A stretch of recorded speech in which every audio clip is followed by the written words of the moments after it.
Hello guys, আসসালামু আলাইকুম। New blog নিয়ে আসলাম আপনাদের মাঝে। এখানে আমি নারিকেলটা পাটাগুড় দিয়ে পাক দিয়ে নিলাম, সুন্দর করে ভেজে নিলাম। এখানে চুলে আমি গরম পানি দিয়ে দিলাম, গরম পানিটা বলক এসে পর চিট লবণ দিলাম। এখানে চালের গুঁড়োটা দিয়ে দিলাম, বলক আসার পর একটু ছিদ্রি ছিদ্রি করে এখন ঢেকে দিব 10 মিনিটের জন্য। 10 মিনিটের পরে আমার চালের গুঁড়োটা সিদ্ধ হয়ে গেছে। এখন ভালো করে মথে নিব। হয়ে গেছে সিদ্ধ, নেড়ে নিচ্ছি, নেড়ে নামিয়ে নিব। এখন আমি সুন্দর করে মথে নিলাম, পিঠাটা বানিয়ে নেবো। একটা বড় করে রুটি বানিয়ে নিব, রুটি বানিয়ে নিচ্ছি।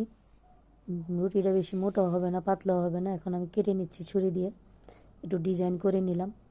তো কেমন হলো অবশ্যই কমেন্টের মাধ্যমে জানাবেন। আমি আরও একটা পিঠা বানিয়ে দেখাচ্ছি। আমি সবগুলো পিঠাই বানানো দেখাবো অবশ্যই। তো অনেকগুলো পিঠা বানিয়ে নিলাম, সুন্দর করে দেখালাম কত সুন্দর হয়েছে পিঠাগুলো। এখন চুলায় আমি পরিমাণ মতো তেল দিয়ে দিলাম। এখন পিঠাগুলো ভেজে নিব ভালো করে। এটা কুলি পিঠা বলি আমরা, কে কী পিঠা বলেন জানি না। এগুলোতে আবার তিলও ব্যবহার করা যায়। তো আমার কাছে তিল ছিল না বলে আমি দিইনি।